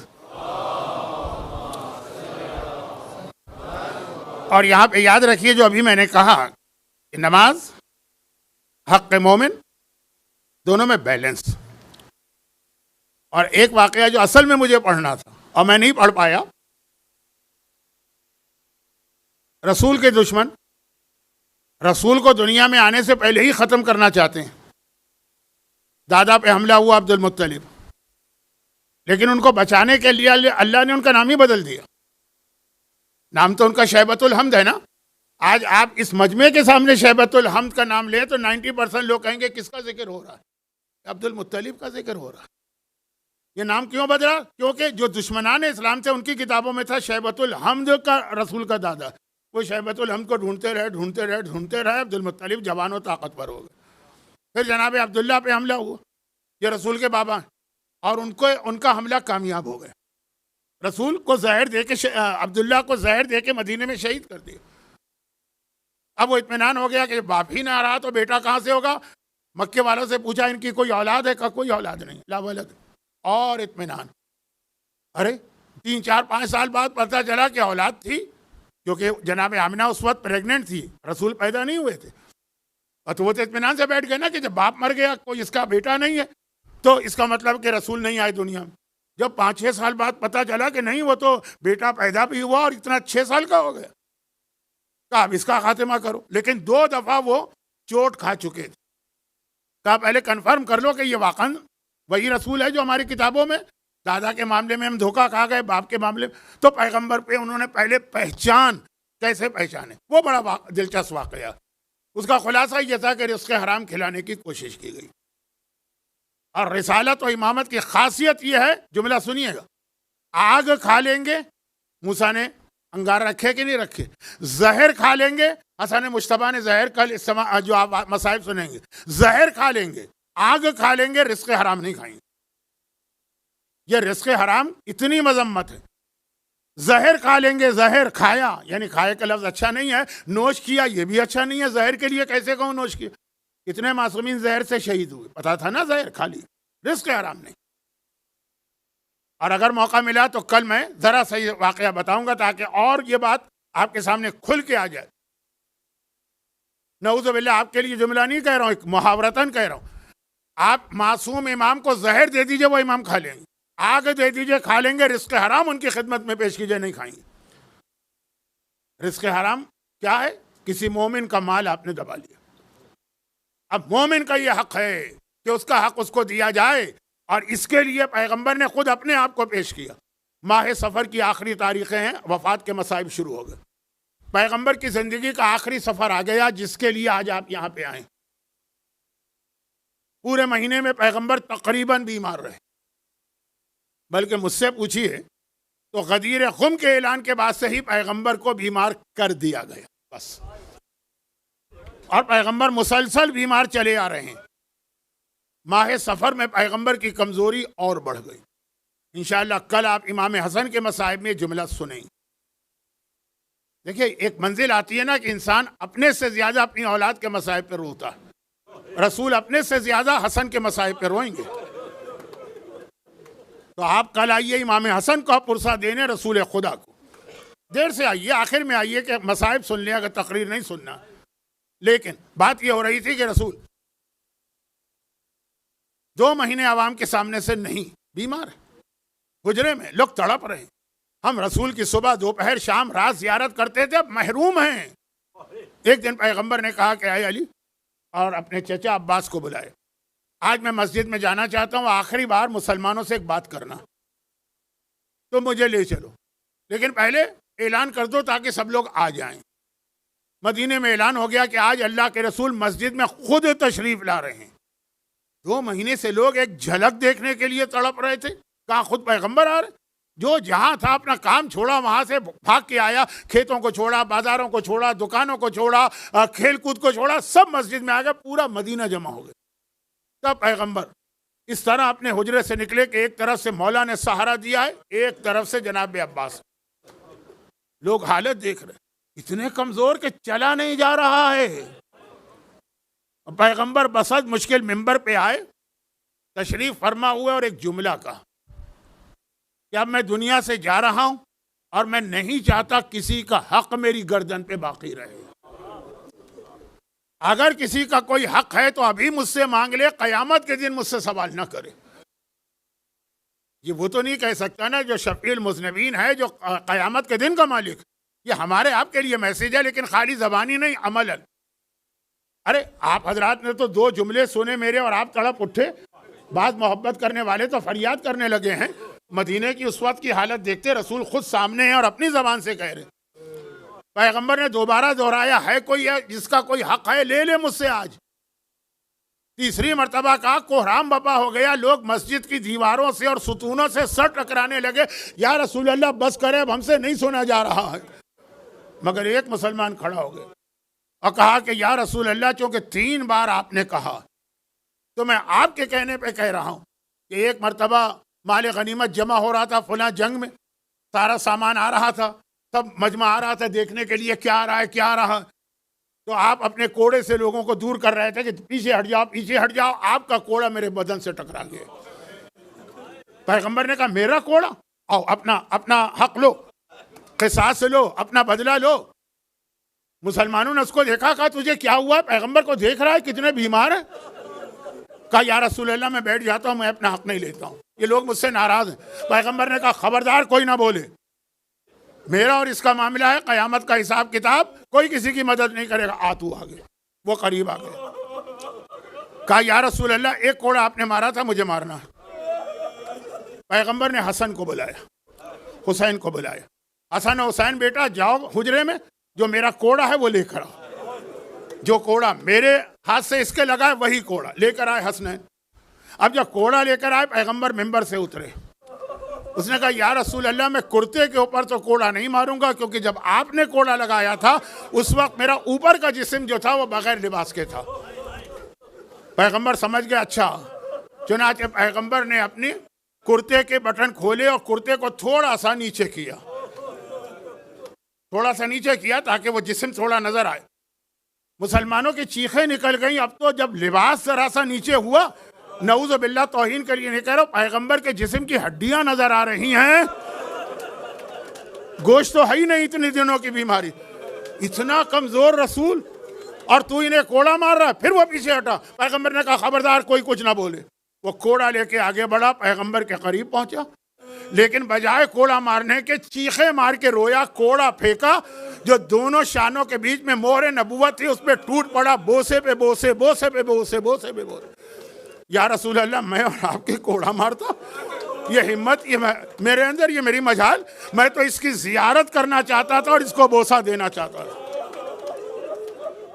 مسلمانوں کی سانس میں سانس آئی، لیکن ادھر حسنین دوڑے۔ ابھی دیکھیں رسول مسجد میں کھڑے، حسنین دوڑے۔ پیغمبر نے کہا بیٹا حسن، بیٹا حسین کہاں جا رہے تھے؟ نانا کے ساتھ ہے نا۔ کہا جب ہم کوڑا لے کے آ رہے تھے نا تو اماں نے پوچھا تھا یہ کوڑا کیوں لے جا رہے ہو؟ ہم نے کہا تھا کہ ایک آدمی نانا کو کوڑا مارنا چاہتا ہے۔ اماں چیخیں مار کے فریاد کرنے لگی، ارے میرے بابا کے کوئی کوڑا مارے گا؟ ہم نے کہا اماں نانا نے حکم دیا ہے. کہا بیٹا فوراً مجھے آ کے بتانا کہ میرے بابا پہ کیا گزری ہے, اماں کو اطلاع دینے آ رہا ہوں. اے شہزادی کونین, آپ نے خالی سوچا کہ رسول کے بدن پہ کوڑا پڑے تو آپ برداشت نہ کر سکی. ذرا کوفہ اور شام کے راستے میں آئیے. یہ آپ کی بیٹیاں ہیں جن کے بدن پہ کوڑے پڑ رہے ہیں, یہ آپ کی بہویں ہیں جو راستے میں کوڑے کھاتے جا رہی ہیں. گریا تو ہو گیا, لیکن پھر بھی 2 جملے اور سن لیجئے. پیغمبر واپس آ گئے, بیٹی کی گود میں سر رکھ کے آرام کر رہے ہیں. دروازے پہ دستک ہوئی. فاطمہ نے دیکھا بابا کو آرام ملا ہے. کہا کون ہے؟ آواز آئی پیغمبر سے ملاقات کرنا چاہتا ہوں. شہزادی نے کہا میرا بابا کئی دنوں کے بعد آج سویا ہے, بعد میں آ جانا. خاموشی. تھوڑی دیر بعد پھر دستک, وہی آواز آئی. کون ہے؟ فاطمہ نے پوچھا. میں پیغمبر کا زائر. کہا پھر آنا. جب تیسری بار یہی ہوا تو فاطمہ کو جلال آ گیا. ایک بار بآواز بلند کہا کہ اے شخص 3 بار تجھے میں نے روکا, میرا بابا بے آرام کر رہا ہے. رسول نے آنکھیں کھولی. کہا بیٹی فاطمہ اس کو آنے دے. یہ وہ ہے جو آج تک کسی نبی کے دروازے پہ نہیں روکا, کسی ولی کے دروازے پہ نہیں روکا, کسی حجت خدا کے دروازے پہ نہیں روکا. یہ حکم خدا سے آنے والا ملک الموت ہے. یہ تیرے گھر کا احترام ہے جب تک کہ تو اجازت نہیں دے گی. حکم خدا سے آنے والا بھی آگے نہیں بڑھے گا. حکم خدا جب تک کہ اذن زہرا نہ ملے. جب فاطمہ نے کہا آ جا تو وہ آیا. رسول کی روح قبض کی. فاطمہ خج کھا کے گری. ذرا سوچو عزاداروں, جس نے ابھی یہ دیکھا ہو کہ میرے گھر کا اتنا احترام ہے کہ ملک الموت بھی آگے نہیں آ رہا, جب اگلے دن یہ دیکھا ہو دروازہ جلایا جا رہا, کوڑا مارا جا رہا, پسلیاں توڑی جا رہی, محسن شہید ہو رہا. ہائے فاطمہ, ارے فاطمہ یتیم ہو گئی, تابوت آ رہا ہے, فاطمہ کو پرسا دیجئے, فاطمہ کو پرسا دیجئے.